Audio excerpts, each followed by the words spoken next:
Hello guys, my name is Crystal and welcome to my YouTube channel. Now I've come back from my mum's. I don't know what's going on. It's quite scary. So I went to my mum's just after 12 o'clock this afternoon. I stayed there until about 4 o'clock. My mum was clearly distressed about something. She was rubbing her hands, and I don't want to go up there, not because I don't want to see my mum, because of somebody is pressurizing my mum to do something. I know they are. She said that she was ready to die, right? That scares me. I suffer from anxiety and depression. I've already lost my dad, I've lost my brother, I've lost my sister. There's no need for my mother to talk like that.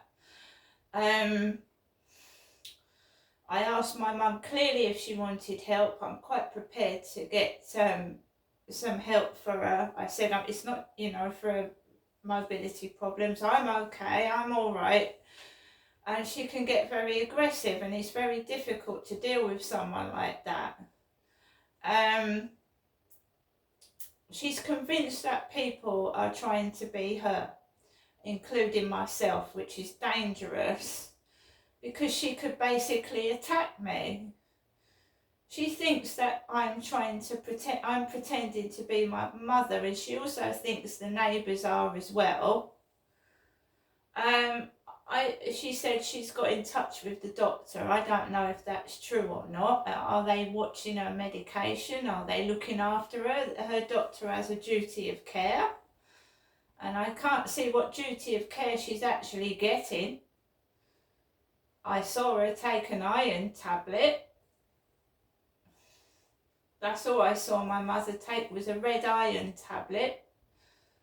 I'm not on iron tablets. I had a blood transfusion and iron transfusions at the Medway Maritime Hospital when I was anemic, because my iron levels were dangerously low.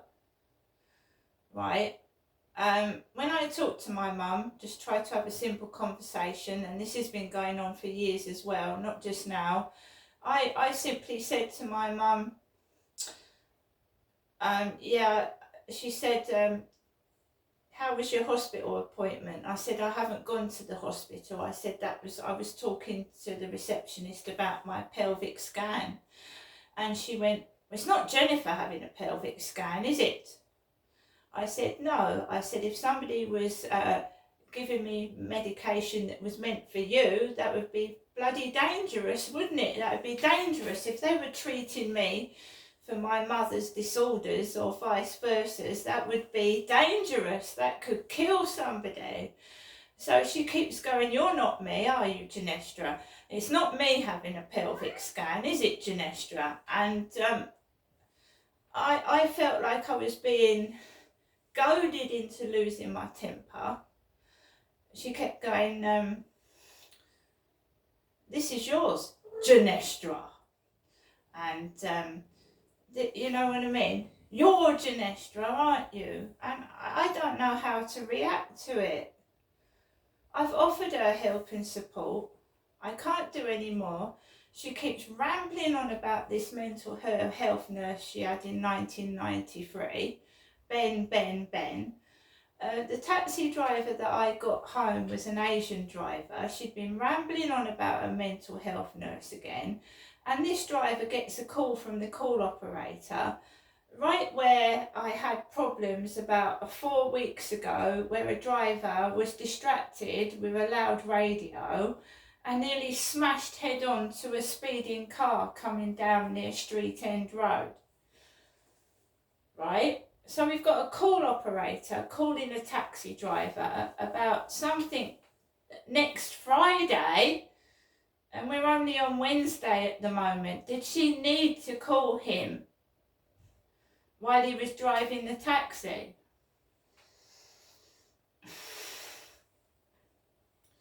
I've got no problems with the driver. The driver was very polite. He opened the boot and he opened the boot coming home. He was polite, nothing wrong with the driver at all. It was a female call operator that was distracting the driver from driving. There has been heavy traffic along where Star Hill is.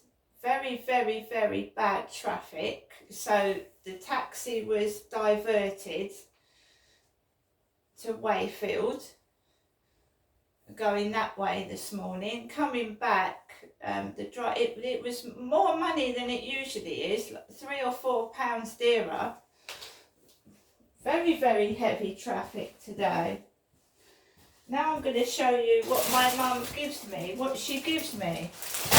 I have high cholesterol, so we've got 6 packs of cheese and onion crisps. We've got another 6 pack of cheese and onion crisps, and bear in mind I live by myself, I've got no children living with me. We've also got another bag of 6 cheese and onion crisps. I said, Mum, you need to look after yourself, you look extremely thin, and she does. She's given me her tea cakes, 10 tea cakes. And there's the Terry's chocolate orange egg, which she didn't eat for Easter. She hasn't eaten her own Easter egg.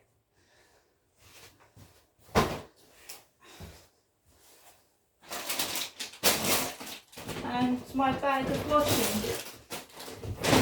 This is my washing. There's my washing in there that got stuck in the washing machine last week for about 6 hours.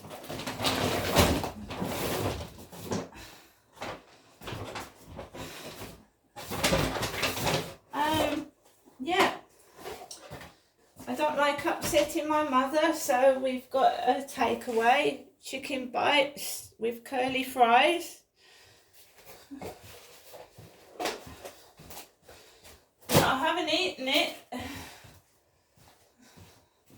but I don't like upsetting my mum, because she asked me to go around there. She obviously wants company. Right. So what usually happens is me and my mum, you know, sometimes have minor arguments. There was a guy with a saw outside my mum's,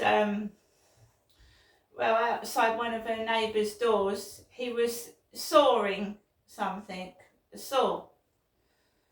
2 men going in and out of one of her neighbour's flats. They're having their kitchens done, their kitchens. And my mum said that she's thinning things out because they're going to be doing my mum's kitchen. They're going to be doing my mum's kitchen out. And there's men everywhere, and she's obviously, this Ben must have done something to my mother, because she's obviously freaking out. There's men everywhere.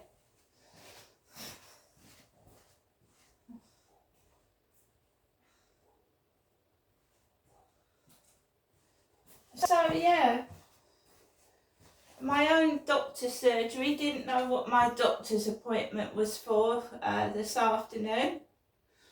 Not good, is it? I've got no faith in the police force. I've got no confidence in my doctor's surgery, and I just look after myself basically. But I said, Mum, you're nearly 80, you need some help and support. I'm okay, I'm all right. Well, she's clearly not.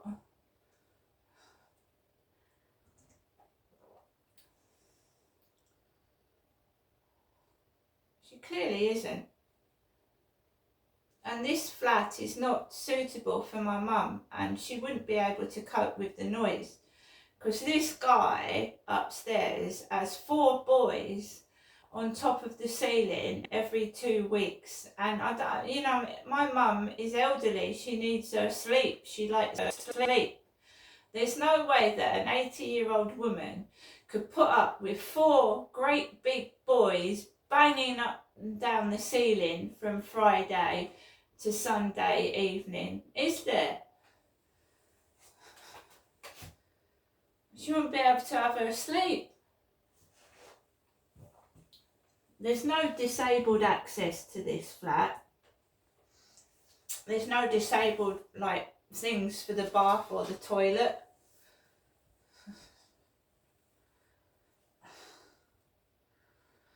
She's got, her neighbour goes in there in the morning and in the evening, and apparently her neighbour's sprained her foot and had the paramedics out.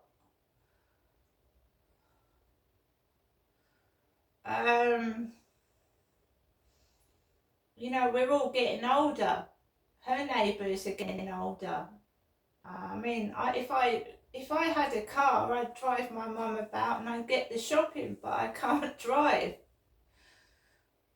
I seriously, I do feel sorry for her, but she is extremely worried about me all the time, so something's going on. And then when she says that I'm quite prepared to die, I'm ready to die, and then that taxi driver gets a call right where the other taxi almost had a head-on collision with another car. And that's frightening. So this evening, I've made myself a couple of cups of coffee. I'm going to sit down and watch the telly or listen to LBC radio. And I live by myself. And apart from talking to my mother and seeing my mother, I don't really have conversations with anybody else. And we've got this person on Google Chat thinking, all right, I'll start having a conversation now. And it starts, oh, hello, where are you? What are you doing? What are you doing right now? Why do they want to know what I'm doing right now?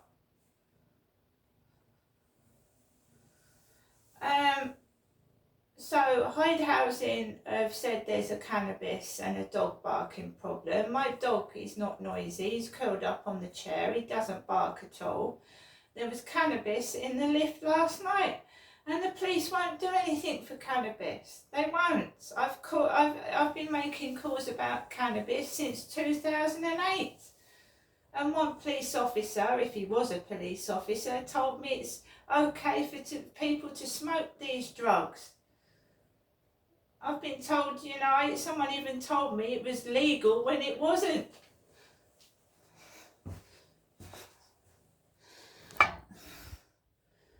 So yeah, if you've got proof that it's me, well, bring it on and show me. Otherwise, just back off.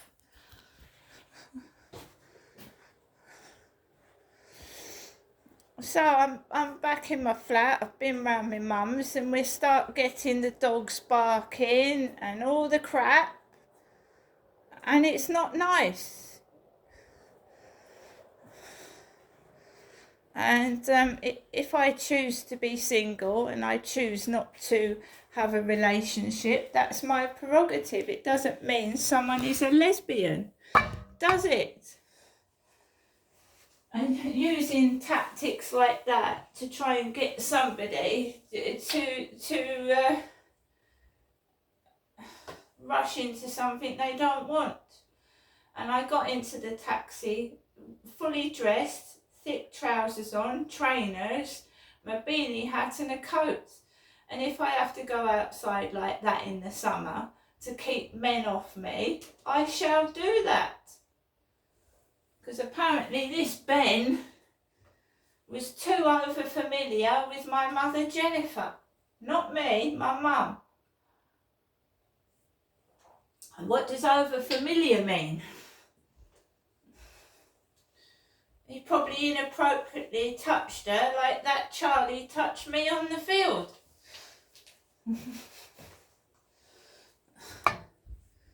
Well, she was married to my dad as well. One day we'll get to the bottom of all this. One day. Have a good evening, guys, and I'll see you later.